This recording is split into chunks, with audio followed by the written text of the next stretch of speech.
You're trespassing. Step away from community property.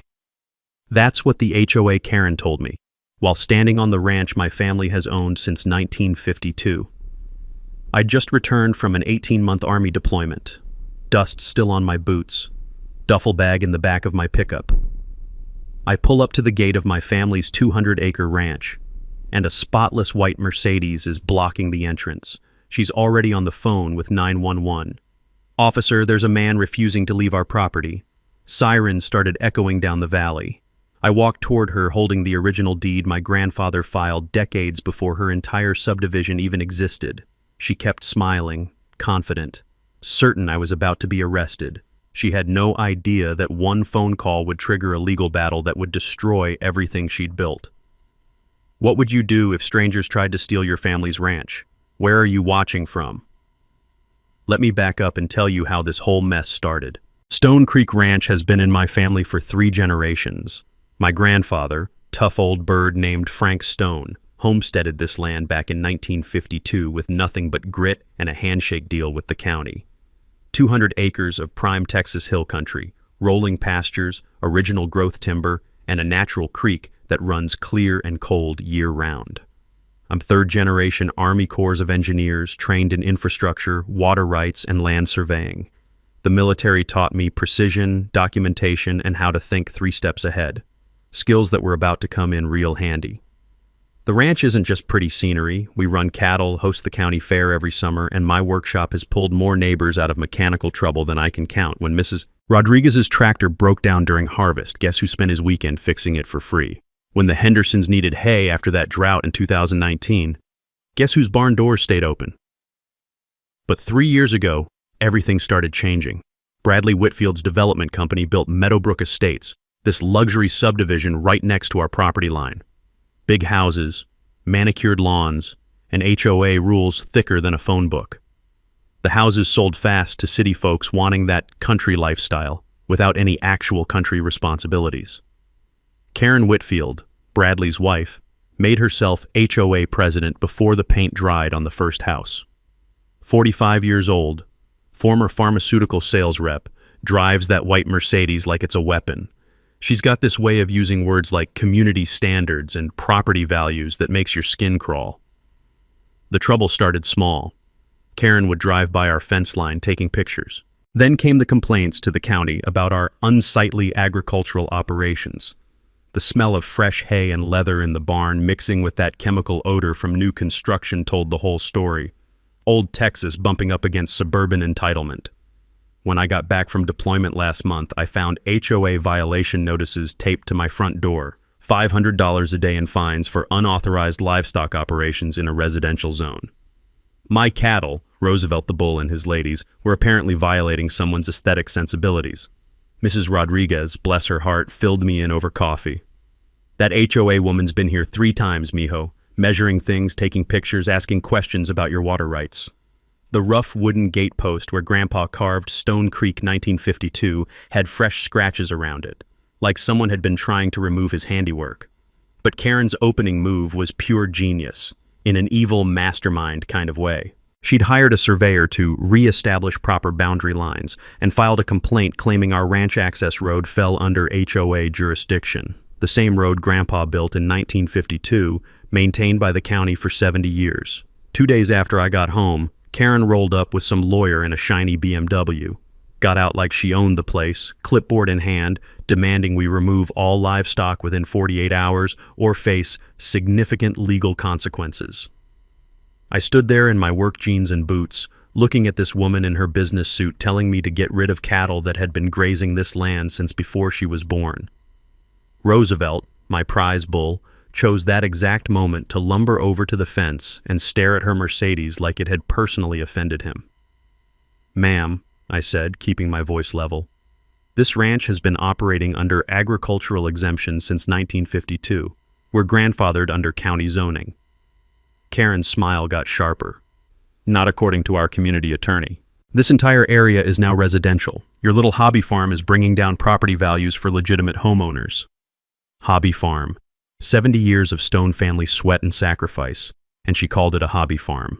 As they drove away, kicking up dust with their fancy cars, I knew this wasn't going to end quietly. Karen had just declared war on the wrong veteran.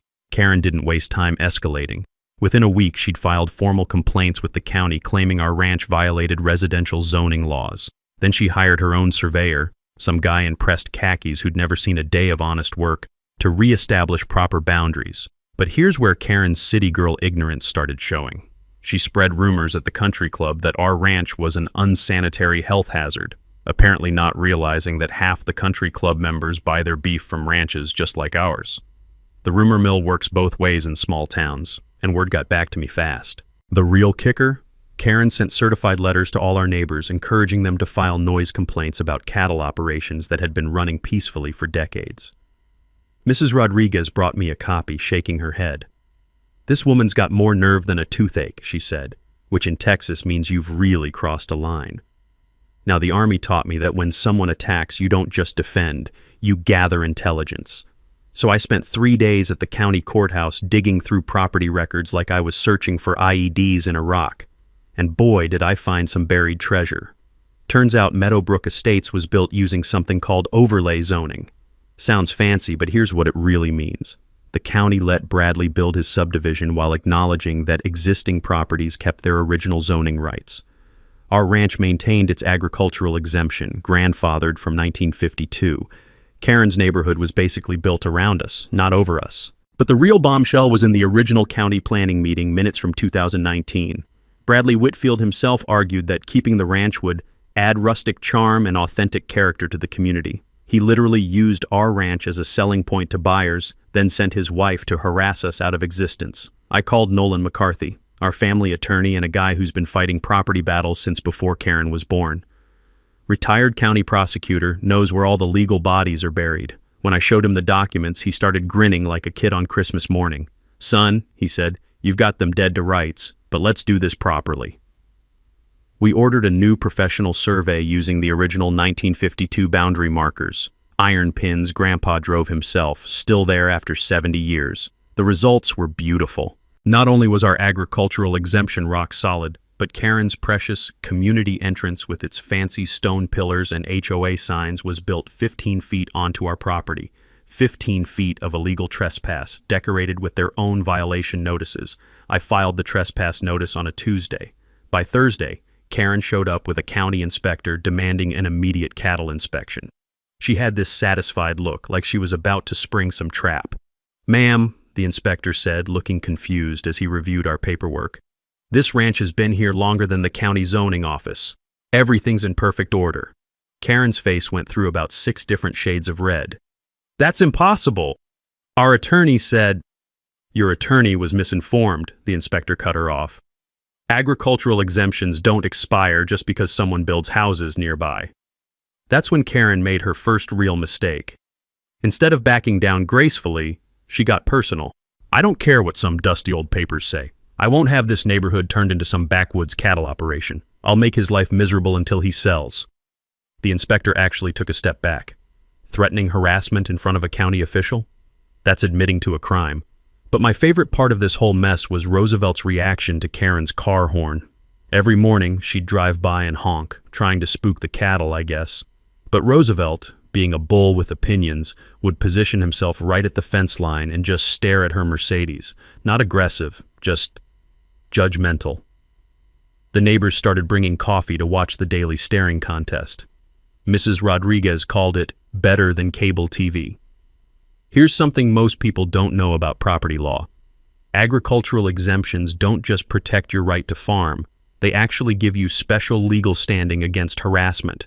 When someone tries to force you off agricultural land using residential zoning rules, they're essentially attempting theft of protected property rights. The takeaway? Never assume new zoning laws override old property rights. Grandfathered protections often trump local ordinances. As Karen drove away that day, spinning her wheels and throwing gravel, I knew she was going to escalate again. The morning mist was rising from the creek, carrying that clean smell of wild mint and fresh water. It reminded me why 3 generations of Stones had fought to keep this place. Karen wanted a war? She was about to get one. Karen's next move proved she'd learned absolutely nothing from round 1. 2 weeks later, the HOA voted to improve community drainage by redirecting our natural creek flow. Their excuse? Ranch runoff was creating mosquito breeding hazards that threatened their children's safety. Pure garbage, but clever garbage. Karen had done her homework on environmental regulations and found a bureaucratic angle to attack us. She hired contractors to dig a diversion channel on HOA property, claiming it was preventive flood control. The sound of heavy machinery digging at dawn told me everything I needed to know about Karen's respect for neighborly courtesy. Diesel fuel mixed with disturbed earth, creating that sharp industrial smell that doesn't belong in ranch country. But Karen wasn't done. She filed a complaint with the state environmental agency claiming our cattle were polluting the waterway. Then came the social media campaign. Ring doorbell footage edited to make our gentle cattle look like rampaging buffalo, posted with captions like, "Protect our children from agricultural runoff." Here's where my Corps of Engineers training came in handy. I know water rights law better than most lawyers, and Karen had just walked into quicksand. That creek has been running through stone property since before Texas was a state. Our homestead deed from 1952 includes something called riparian rights, legal protections for landowners adjacent to waterways. These rights don't disappear when someone builds houses downstream. More importantly, any creek diversion that affects water flow to existing users requires consent from all riparian rights holders. Karen's contractors were literally violating federal environmental law, one shovelful at a time. I spent a weekend documenting the natural watershed using mapping techniques the Army taught me for combat engineering projects. Took water quality samples upstream and downstream of our ranch. Guess what? Our water was cleaner than what was flowing out of the subdivision, where lawn fertilizer and storm drain runoff were the real pollution sources. Then I made some calls. The Texas Water Development Board doesn't mess around with unauthorized creek modifications. When I explained that an HOA was attempting to divert natural water flow without permits, their enforcement division got very interested very quickly. The environmental impact study they required revealed something beautiful. Karen's planned diversion would actually flood 3 houses during spring rains. The engineering was so bad it threatened the very neighborhood she claimed to protect. Now here's a knowledge nugget that saved my ranch. Riparian rights are some of the strongest property protections in American law. They often supersede local zoning because water law predates most municipal regulations. The simple rule: water rights run with the land, not with zoning changes. 3 days after I filed my complaint with the state, Karen received a cease and desist order. $10,000 per day in fines until the diversion was filled in and the creek restored. I was standing in my workshop when she got the news, and I swear I heard her scream from half a mile away. But the real victory came when the state water inspector showed up. Professional guy, been doing environmental assessments for 20 years. He took one look at our operation and started asking about our conservation practices. "You folks are doing everything right," he said, watching our cattle drink from the creek under the shade of 70-year-old oak trees. "This is how sustainable ranching is supposed to work." Roosevelt chose that moment to wade into the shallow water, cooling his massive bulk while dragonflies danced around his horns. Creek stones, worn smooth by decades of natural flow, clicked together under his hooves, a sound my grandfather had heard, that my father had heard, that I'd grown up with. The inspector wrote in his report that our ranch operation actually improved local water quality through natural filtration and erosion control. Meanwhile, the subdivision's storm drainage was introducing fertilizer runoff and road chemicals into the watershed. Karen's environmental complaint backfired so completely that the state recommended our ranch as a model for sustainable water management. They even suggested the subdivision adopt our conservation practices. But here's what really burned Karen up. The local newspaper picked up the story. Local ranch praised for environmental stewardship, while HOA faces fines for illegal creek modification. The article included a photo of Roosevelt drinking from the crystal-clear creek, looking like the king of the countryside. Mrs. Rodriguez brought me 3 copies of that newspaper, grinning ear to ear. "Mijijo," she said, "sometimes the good guys do win." The evening quiet was particularly sweet that day, broken only by natural sounds, cattle lowing softly, creek water flowing over stones, and the distant sound of contractors filling in Karen's illegal drainage ditch. Karen was about to learn that when you mess with Texas water rights, Texas water law messes back. Karen's third assault came through the city code enforcement office, and this time she'd brought backup. Multiple citations arrived in my mailbox like legal cluster bombs, unsafe barn structures, improper vehicle storage, fence height violations, and my personal favorite, operating an unlicensed auto repair business because I fixed neighbors' equipment in my workshop. The code enforcement officer was a guy named Dale Kruger, who showed up wearing pressed khakis and carrying a clipboard like it was a holy relic. Everything about him screamed, never worked with his hands. He measured fence heights with a tape measure, photographed every tool in my workshop, and documented tire wear patterns on my ranch truck like he was investigating a murder. But Dale's visit revealed something interesting. Every single violation referenced residential building codes, requirements that don't apply to agricultural structures. My workshop, built to house heavy equipment, was actually safer than most suburban garages. The barn, constructed with techniques my grandfather learned building Army Corps projects, could probably survive a tornado. Here's where Karen's city background betrayed her again. Agricultural structures are exempt from residential codes under state law. My buildings were built to agricultural standards, which are often stricter than residential requirements because they have to handle heavy machinery and livestock. While Dale was busy measuring things that didn't matter, Karen was spreading rumors about my military service. She'd somehow found records of a disciplinary action from my deployment. What she didn't mention was that I'd refused an illegal order to falsify engineering reports in a combat zone. The Army backed my decision, but Karen presented it as evidence of anger management issues and failure to follow civilian authority. The neighborhood social media went crazy. Posts warning about a dangerous individual with military weapons training living next to their children. Karen even claimed I'd threatened her with violence, which was news to me since our only interaction had been that first encounter at my gate. But here's the thing about military training. It teaches you to document everything. I had security camera footage of every encounter, recorded timestamps of every violation notice, and detailed logs of every harassment incident. When Karen's accusations reached the county sheriff, they asked for evidence. 20 minutes later, they were apologizing for wasting my time. Meanwhile, I was digging into Dale Kruger's background and found some fascinating connections. His consulting company had received a $5,000 payment from Whitfield Development just 2 months before my citations began.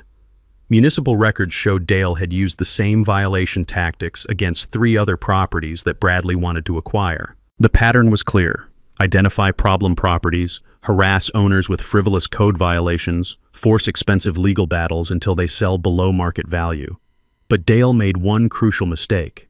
He demanded engineering certification for my barn roof, apparently not realizing that I am a licensed professional engineer. When I provided my own certification, he demanded an independent assessment. That's when I called in a favor. My buddy Marcus Schuyler was visiting on leave from the Army Corps, and he happened to be a structural engineer with federal licensing. Marcus took one look at my barn and started laughing. "Garrett, this building's over-engineered by about 200%. Whoever built it knew what they were doing." "My grandfather," I said, "learned construction building Corps projects during the war. Marcus's official federal engineer certification trumped any local code enforcement authority." Dale's clipboard suddenly looked a lot less impressive when faced with actual expertise. Here's your knowledge nugget. Municipal code enforcement officers often don't understand the difference between residential and agricultural building standards. Agricultural structures are typically built stronger because they handle heavier loads and harsher conditions. The simple takeaway: know your zoning classification and what codes actually apply to your property. The community response was shifting too. Mrs. Rodriguez organized what she called coffee clatch intelligence networks.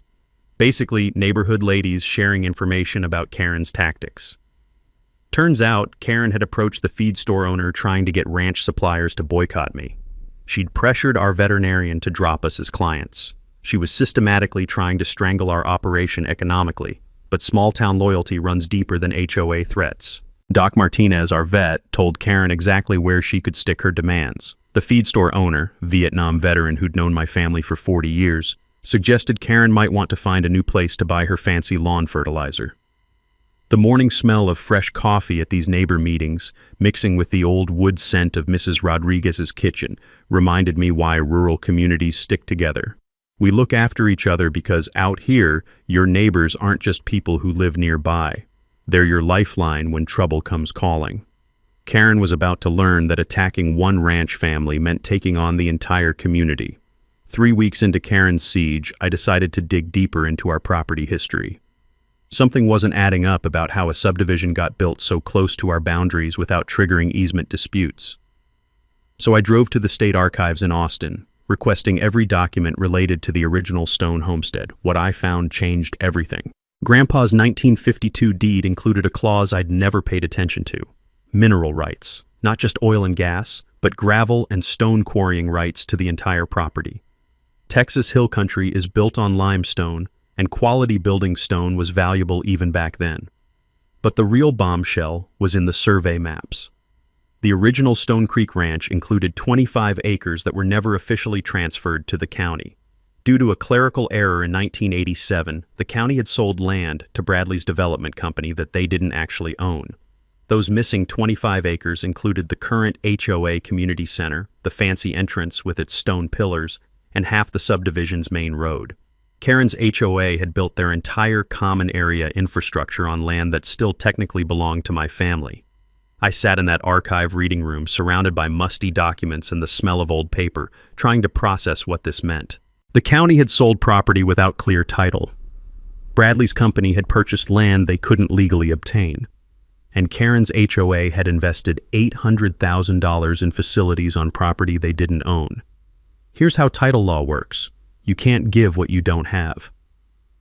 When the county sold our 25 acres to Bradley using a quit-claim deed, they transferred only whatever ownership they actually possessed. Since they never legally obtained our land in the first place, Bradley got nothing. The technical term is defective title, and it invalidates every transaction that followed. Nolan McCarthy's reaction when I showed him the documents was priceless.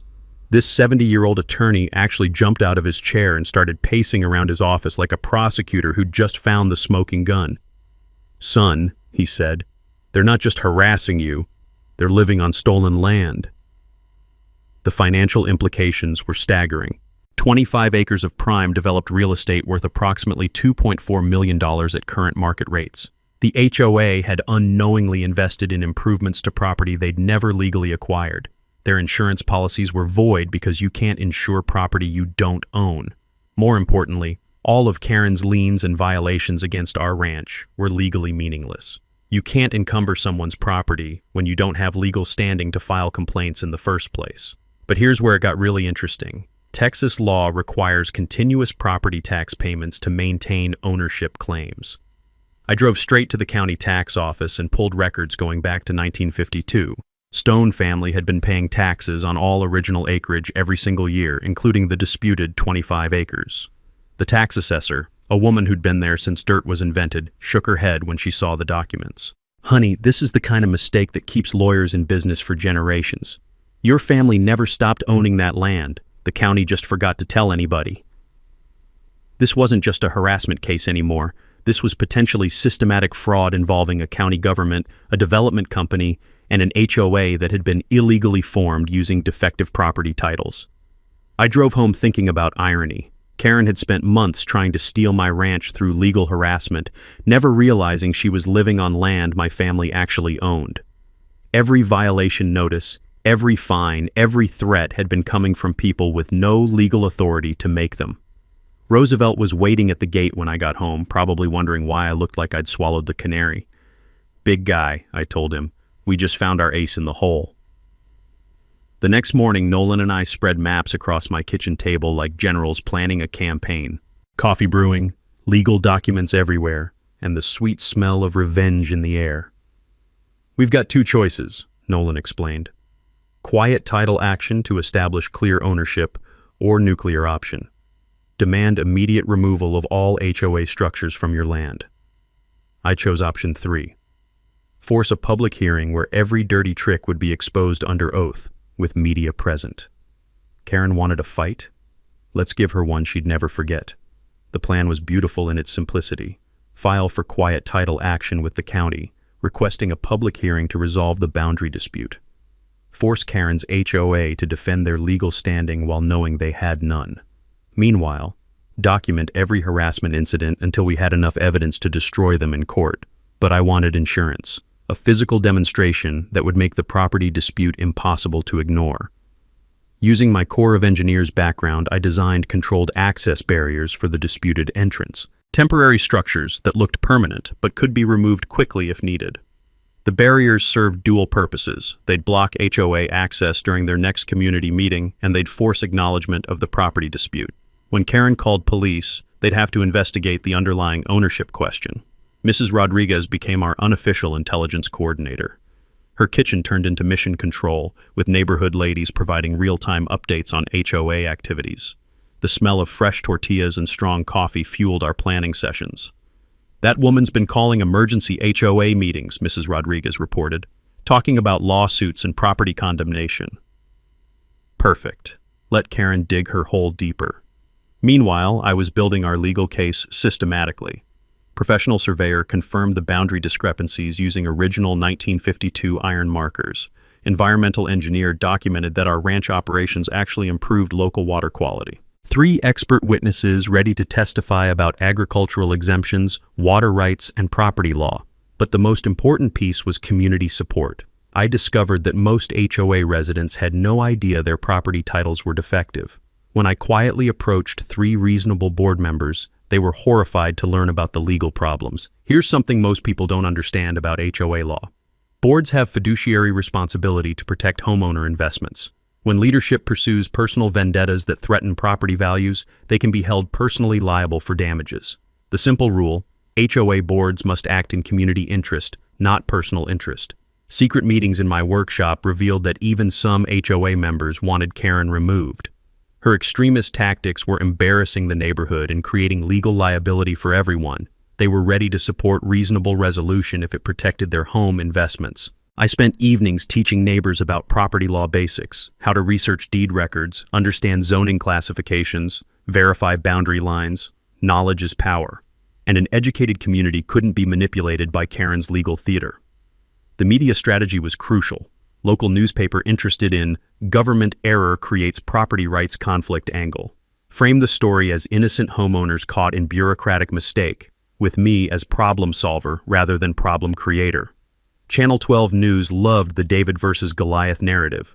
Veteran family ranch threatened by suburban HOA expansion. They scheduled coverage for the county hearing, guaranteeing public scrutiny of the proceedings. But the best part was psychological warfare. I studied Karen's pattern. She escalated when publicly challenged, always doubling down instead of backing down. The county hearing would give her rope to hang herself with. Technical preparations included GPS mapping of exact disputed boundaries, engineering assessments of all structures built on our land, and detailed financial analysis of damages caused by the harassment campaign. Legal documents were ready: proposed settlement agreement offering fair ground lease to HOA, revised property deeds establishing clear boundaries, and yes, countersuit papers if Karen wanted to keep fighting. Contingency plans covered every scenario. If Karen tried sabotage, criminal charges were ready to file. If Bradley attempted legal intimidation, we had evidence of systematic fraud. If the HOA tried emergency action, injunctions were prepared. The workshop became our war room, maps covering every wall surface, evidence organized in military precision. Late-night planning sessions with the smell of motor oil and legal briefs, probably the first time those 2 cents had mixed. 2 weeks before the hearing, I implemented the physical demonstration. Professional installation of temporary barriers blocking HOA entrance with clear signage, disputed property, legal resolution pending. Karen's reaction was predictable and perfect. Emergency police calls, threatened lawsuits, media interviews claiming illegal blockade of community property. Exactly what we wanted. Every outburst documented, every threat recorded, every illegal claim preserved for court testimony. The neighbors started calling it Operation Checkmate. Roosevelt seemed to approve. He'd taken to standing guard near the new barriers, like he understood we were finally fighting back. 3 days until the county hearing. Karen had no idea she was walking into a trap 70 years in the making. With the county hearing looming, Karen abandoned all pretense of legal harassment and went full scorched earth.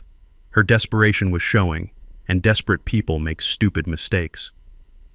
First came the social media blitz. Karen created fake profiles to flood neighborhood apps with posts about dangerous military extremist threatening community safety. Edited photos made our ranch look like an environmental disaster, cattle appearing malnourished, facilities seeming run down. The problem with fake social media campaigns? Digital forensics can trace everything. Same IP address, similar writing patterns, identical posting schedules. Karen might have been good at pharmaceutical sales, but she was terrible at cybercrime. Then she targeted our business relationships. Karen pressured the feed store to stop selling us supplies, claiming we were operating illegally and threatening to sue anyone who supported criminal activity. She convinced our veterinarian's office manager to cancel our service contracts, lying about court orders that didn't exist. But small-town loyalty runs deeper than suburban threats. Doc Martinez called me personally. "Garrett, some crazy woman's trying to tell me how to run my practice. Your cattle are the healthiest in the county, and she can take her threats somewhere else." The feed store owner, Vietnam veteran Charlie Rodriguez, Mrs. Rodriguez's husband, had an even better response. He posted Karen's demands on the store bulletin board under a sign reading "Local busybodies for entertainment purposes only." Karen's economic warfare backfired spectacularly, turning local business owners against her HOA. But her dirtiest trick was the restraining order. Karen filed court papers claiming I'd stalked and threatened her, basing the entire complaint on me driving past the HOA entrance on the public road to reach my own property. The hearing was scheduled for the day before our county property hearing, clearly intended to get me arrested and force me to miss the crucial legal deadline. Karen's testimony was a masterpiece of creative fiction. She claimed to feel terrorized by normal ranch operations visible from her property. She described cattle sounds as aggressive animal noises designed to intimidate. She even claimed my workshop activities constituted weapons preparation by unstable veteran. The judge was skeptical but granted a temporary restraining order pending investigation. For 72 hours, I was legally prohibited from approaching HOA property, including the disputed entrance where our cattle normally crossed. Pure genius, actually. Karen had created a legal trap, either violate the restraining order or abandon normal ranch operations, both scenarios making me look like the problem. But here's where military training pays off. I hired professional cattle contractors to handle the movement, staying clear of the restricted area while documenting that cattle movement predates the subdivision by 70 years. County Animal Control observed the entire operation, verifying safe procedures and proper handling. The veterinarian provided written certification of animal health and welfare, everything documented, everything professional, everything legal. Karen's sabotage attempts escalated to physical harassment. HOA contractors accidentally damaged our fence during utility work. Anonymous individuals photographed ranch facilities at night, triggering motion sensor lights. Someone filed false animal cruelty complaints trying to get our livestock confiscated. Security cameras caught everything. Motion sensors recorded exact times. Digital evidence preserved in multiple locations, backed up off-site, chain of custody maintained like evidence in a criminal investigation. The most ridiculous incident involved Karen trying to get our ranch water supply condemned by the health department. She claimed agricultural runoff was contaminating groundwater, demanding immediate testing and possible closure. Health inspectors showed up with state-of-the-art testing equipment, took samples from our well, the creek, and surrounding properties. Results? Our water was cleaner than city municipal supply. The only contamination detected came from subdivision storm drains carrying lawn chemicals. Another Karen plan, another spectacular backfire. But the psychological pressure was real. Daily harassment, constant legal threats, community tension thick enough to cut with a knife. The smell of diesel exhaust from surveillance vehicles, mixed with the natural ranch scents, creating an atmosphere of siege. Mrs. Rodriguez organized neighborhood support, bringing coffee and solidarity during the worst of it. "Mi hijo," she said, "bullies count on wearing you down, but we're not going anywhere." The breaking point came when Karen hired a private investigator to dig into my military service and personal finances. The PI violated privacy laws accessing protected records, giving us grounds for criminal charges against both him and Karen. But here's what Karen didn't understand about veterans. We've faced real enemies, real danger, real consequences. Her suburban psychological warfare was amateur hour compared to actual combat stress. 3 days before the county hearing, Karen made her final desperate move. She organized a community safety rally at the disputed entrance, inviting local media to witness her courageous stand against military extremism. Perfect. Let her dig the hole even deeper. The evening quiet felt different now. Not peaceful, but pregnant with approaching storm. Roosevelt sensed the tension, staying closer to the house, protective instincts alert. Tomorrow would bring the final confrontation. Karen's desperation reached nuclear levels with her emergency community safety meeting scheduled for the morning of our county hearing. She'd invited Channel 12 News, claiming to expose government cover-up of environmental hazards and veteran extremism. The setup was pure theater. HOA Community Center packed with suburban residents, concerned parent talking points printed on official letterhead, and Karen positioned at a podium like she was running for office. Our children's safety is being threatened by illegal agricultural operations and an unstable individual with military weapons training, she announced to the cameras. The edited Ring doorbell footage played on a big screen. Our gentle cattle transformed into menacing beasts through creative editing. But Karen's performance had a problem. Half her audience knew it was garbage. The reasonable HOA board members sat in the back, arms crossed, clearly uncomfortable with the extremist rhetoric. Meanwhile, Bradley was implementing his own escape plan. My financial sources revealed Whitfield Development had quietly filed bankruptcy, attempting to shield personal assets from the coming fraud investigation. He was preparing to throw Karen under the bus if the legal situation became untenable. The restraining order created Karen's perfect trap. With me legally prohibited from approaching HOA property, she scheduled the media event precisely when our cattle needed to cross near the disputed entrance for their normal pasture rotation. Her plan: claim the cattle movement violated the restraining order, demand my immediate arrest, and force me to miss the county hearing from jail.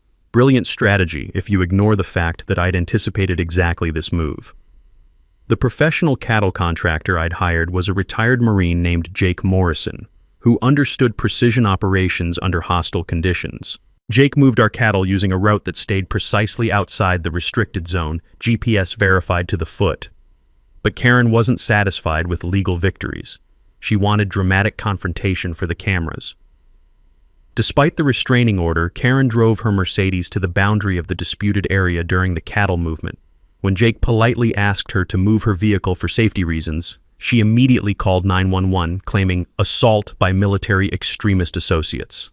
The arriving police officer was Tom Bradley, no relation to the developer, a veteran himself who'd known my family for years. One look at the scene, professional cattle handling, clearly marked boundaries, and Karen screaming about coordination between dangerous veterans, told him everything.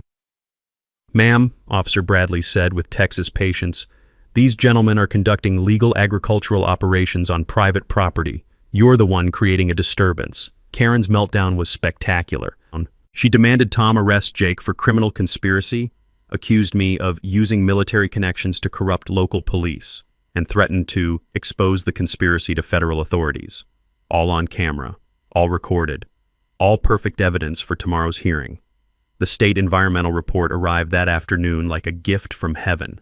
Comprehensive analysis confirmed our ranch operations were environmentally beneficial, while the subdivision's stormwater management violated multiple state regulations. The report recommended our ranch as a model for sustainable land use, while requiring the HOA to implement expensive upgrades to their drainage systems. But the final nail in Karen's coffin was her own social media activity. Screenshots revealed private messages where she admitted the harassment campaign was about protecting property values and removing undesirable elements. No mention of safety concerns or environmental protection, just economic discrimination and social prejudice. Mrs. Rodriguez's intelligence network had been busy too. HOA meeting minutes revealed Karen's real agenda: force ranch sale, enable Phase 2 subdivision development, increase HOA property values through community expansion. Everything documented, everything preserved, everything ready for court. The evening before the hearing, Karen made one last desperate play. She appeared on local news claiming government conspiracy to silence concerned citizens and protect military cronies. The interview was painful to watch. Karen interrupting questions, making wild accusations, and generally looking like someone who'd lost touch with reality. The reporter actually asked if she was feeling well. But my favorite moment came when the reporter asked about our family's 70-year history on the land. "That doesn't matter," Karen snapped. "Times change, communities evolve. We can't let sentiment interfere with progress." 70 years of Texas ranch heritage dismissed as sentiment, on camera, for broadcast throughout the county. If I'd scripted Karen's self-destruction, I couldn't have written it better. The night air carried familiar scents: hay, leather, and that clean smell of the creek running over limestone. Roosevelt stood at the fence line, massive and calm, like he understood that tomorrow would settle everything. Mrs. Rodriguez stopped by with coffee and encouragement. Mijo, that woman's dug her own grave. Tomorrow, you just need to show up and let her bury herself. 12 hours until the county hearing. Karen had spent months setting the perfect trap for herself. The county courthouse meeting room was packed beyond fire code limits by 9 a.m. Local media, affected homeowners, ranch supporters, curious spectators, and a few folks who just loved watching train wrecks in real time. Karen arrived fashionably late in full business attire, radiating the confidence of someone who'd never lost a public argument. She'd brought backup, 3 HOA board members, her lawyer, and Bradley lurking in the back row like he didn't want to be associated with the proceedings. County Commissioner Sarah Walsh called for order, clearly nervous about the media attention. We're here to resolve a property boundary dispute between Stone Creek Ranch and Meadowbrook Estates HOA. This is a legal proceeding, not a public forum for personal grievances. Nolan McCarthy stood to present our case, every inch the experienced prosecutor. Commissioners, we're here because of a 70-year-old clerical error that's resulted in systematic harassment of a Texas ranch family. The documentary evidence was devastating. Original 1952 deed with mineral rights, continuous tax payments on disputed acreage, survey maps showing HOA built on ranch property. Every document professionally mounted, clearly labeled, impossible to dismiss. But the smoking gun was the 1987 county transfer record. The missing 25 acres that were never legally conveyed to Bradley's development company. The county sold what it didn't own, Nolan explained. The developer bought what couldn't be legally obtained. The HOA built facilities on land they never acquired. Karen's lawyer, sweating in his expensive suit, tried damage control. These are technical issues that can be resolved through proper legal channels. Our immediate concern is public safety and community welfare. Wrong approach in Texas, where property rights are sacred. Commissioner Walsh reviewed the original surveys with obvious concern. Mr. McCarthy, are you claiming the HOA is essentially squatting on private property? That's exactly what I'm claiming, Nolan replied. And we have evidence of systematic harassment attempting to force an illegal land acquisition. That's when Karen made her fatal mistake. Unable to stay silent while her position collapsed, she interrupted the proceedings. This is ridiculous, she shouted, rising from her seat. We're not going to let some backwards rancher destroy our community with his livestock operations and military intimidation. Commissioner Walsh gavelled for order. Ma'am, you'll have your opportunity to speak. But Karen was beyond reason. These commissioners are obviously biased toward their military cronies. This whole proceeding is a sham to protect agricultural interests against legitimate residential development. The courtroom went dead silent. Accusing elected officials of corruption in a public hearing? That's political suicide in rural Texas. Ma'am, Commissioner Walsh said with ice-cold calm, you need to sit down immediately. Karen doubled down. I demand federal investigation of this conspiracy. Local government, military connections, and agricultural lobbying, it's all connected. Security moved toward her, but Karen wasn't finished destroying herself. We represent progress, modern communities, not some dusty ranch operation that belongs in a museum. That line, dismissing 70 years of Texas heritage as a museum piece, echoed through the packed room like blasphemy. I stood up slowly, feeling the weight of 3 generations on my shoulders. Commissioners, my family has been good neighbors for 70 years. We've helped build this community, supported our neighbors, and operated according to every law and regulation. We're not going anywhere. Pause for effect, letting that sink in. But we're also not going to be bullied off our own land by people who built illegally and then tried to cover their mistakes through harassment and intimidation. The room was completely quiet except for camera shutters clicking. I'm offering a fair settlement that protects existing homeowner investments while acknowledging legal property rights. Ground lease agreement, clear titles for everyone, and an end to the harassment that's been tearing this community apart. Then came my mic drop moment. The choice is simple. Reasonable resolution that benefits everyone, or continued legal action that exposes systematic fraud and forces removal of all structures built on our property. Karen exploded. You can't threaten this community. We won't be intimidated by some unstable veteran with delusions of importance. Commissioner Walsh had heard enough. Security, please escort Mrs. Whitfield from the chambers. As they removed Karen, still screaming about conspiracies and military intimidation, the remaining HOA board members were frantically passing notes. Board member Jennifer Hayes stood up. Commissioners, The Meadowbrook Community Association formally requests removal of Karen Whitfield from all leadership positions and authorization to negotiate reasonable settlement with Mr. Stone. The ruling was swift and decisive. The county found Stone Creek Ranch held clear title to the disputed 25 acres. All HOA liens against ranch property were declared void. The illegally formed HOA had 90 days to dissolve and reform under proper legal structure. Karen's harassment campaign had accomplished exactly the opposite of its intended goal: justice, Texas style. 6 months later, you wouldn't recognize Meadowbrook Estates. The new Meadowbrook Community Association dissolved within 30 days and reformed with Jennifer Hayes as president. Karen and Bradley quietly divorced and left town, him facing criminal fraud charges, her too embarrassed to show her face at the country club. The ground lease agreement we worked out became a model for rural-suburban cooperation. HOA residents got clear property titles, the community association paid fair compensation for land use, and ranch operations continued undisturbed.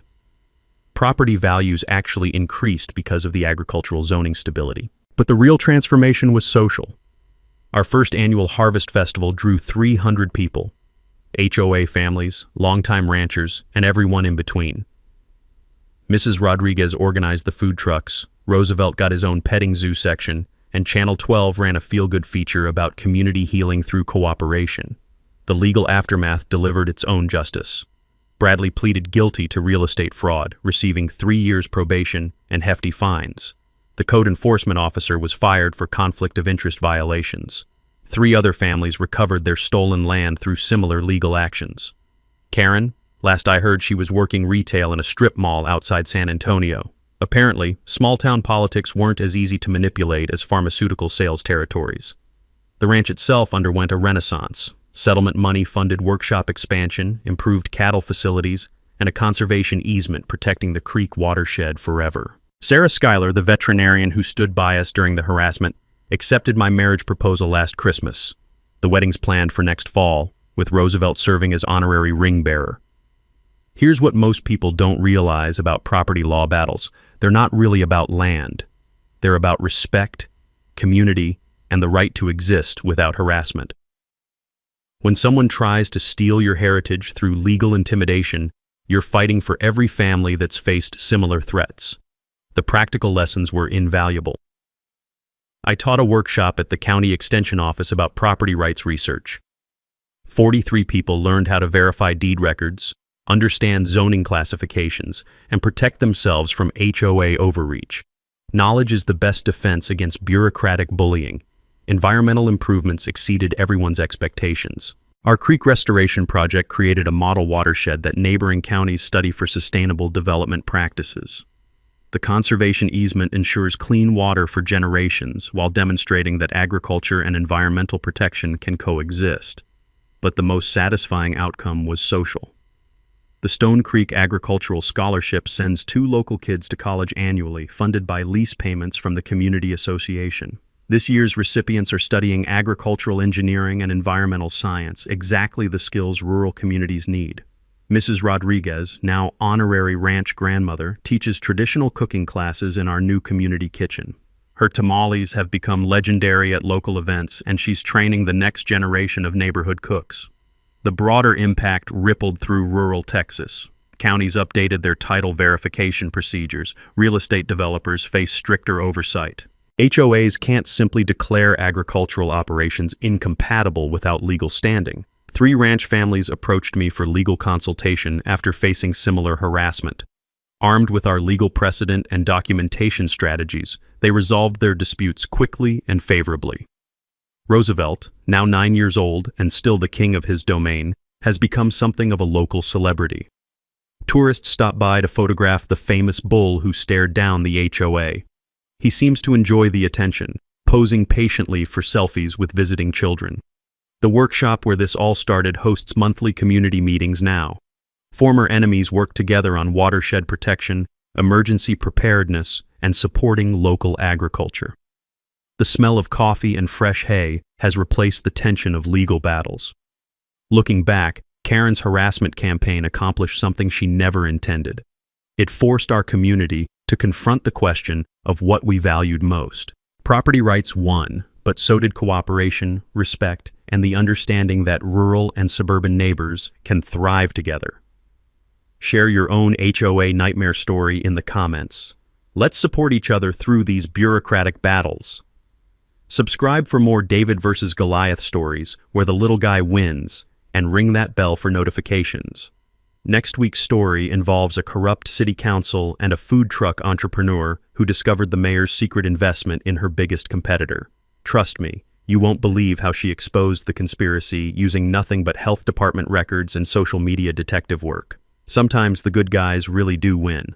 Thanks for hanging out with us on HOA Stories, where the HOA Karens meet their match. If this story had you cheering or cringing, go ahead and like the video, drop a comment with your reaction, and hit subscribe so you're ready for the next wild HOA tale.